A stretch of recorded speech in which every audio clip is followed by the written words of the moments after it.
உண்மையிலே சத்தியமாக இந்த உலக நாடுகள் அதிகப்படுறது உண்மை. அதாவது என்னென்னா, கண்டிப்பான முறையில் எவன் சொன்னாலும் கேட்க மாட்டேன், இவன் சொன்னாலும் கேட்க மாட்டேன். கண்டிப்பான முறையில் உலக நாடு அதிகப்படுறது உண்மை. நம்மளுக்கெல்லாம் நகை தான் மெயின். ஆமாம், இந்த நகைலாம் கண்டிப்பான முறையில் அவங்கவுங்க சேஃப்டி பண்ணுறது நல்லது, அவங்கவுங்க வீட்டில். ரெண்டாவது என்னான்னு பார்த்தீங்கன்னா, பெட்ரோல் வராது, பெட்ரோல் கண்டிப்பாக வராது. அடுத்து கொரோனா வேறு வருது. அப்போங்கிற போது நமக்கு ரொம்ப சிரமம்.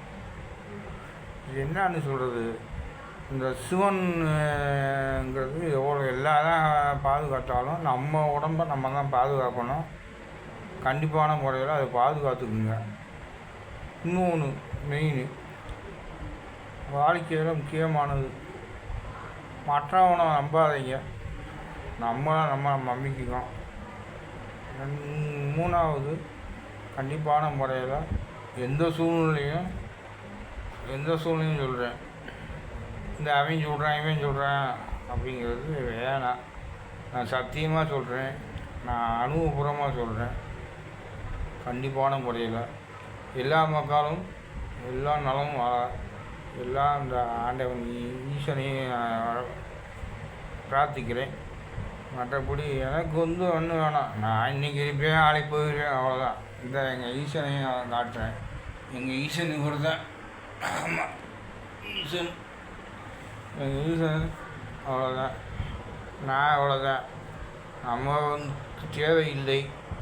ஆனால் சில பேர் நினைப்பாங்க, சும்மா சொல்லிக்கிட்டு இருக்கான்னு. அடுத்து கொரோனா வரும், கண்டிப்பாக வரும்.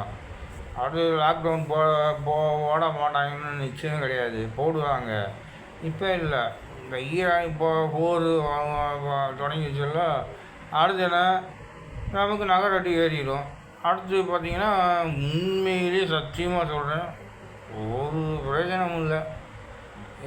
நம்மளை கொலையாத்து நமக்கு மேலே தான் போடுவாங்க. பெட்ரோல் எவ்வளோ ஆகும்? இப்போ 100 ரூபாய்க்கு விற்கிது, 99 ரூபா விற்கிது. அடுத்து 100, 150, 120, 120 ரூபா வரைக்கும் வரும். நம்ம போராடி நம்ம சாக வேண்டியது தான். அப்படிலாம் விடக்கூடாது. அதுக்கு நீங்கள் தான் மக்களுக்கு தான் ஒத்துழைக்கணும். எனக்கு ஒன்றும் இல்லாமா, என் சூழ்நிலையை மட்டும் சொல்லலை, ஜோசியத்தை சொல்கிறேன். ஆனால் கண்டிப்பான முறையில் ஈராக் இது இஸ்ரேலும் ஈரானும் விடமாட்டாங்க. இப்படியே திறந்துக்கிட்டே இருப்பாங்க, போய் தொலைகிறாங்க. அவங்களுக்கு நமக்கு என்ன இருக்குது? ஆனால் என்னென்னு பார்த்தா, கச்சா எண்ணெய் இங்கே தானே வரணும், கச்சா எண்ணெய் வந்தால் தானே நமக்கு பொருளாதாரம். அதை யாருமே யோசிக்க மாட்டாங்க. உடனே போடட்டும், அங்கேருந்து தானே கச்சா எண்ணெய் வர்றது.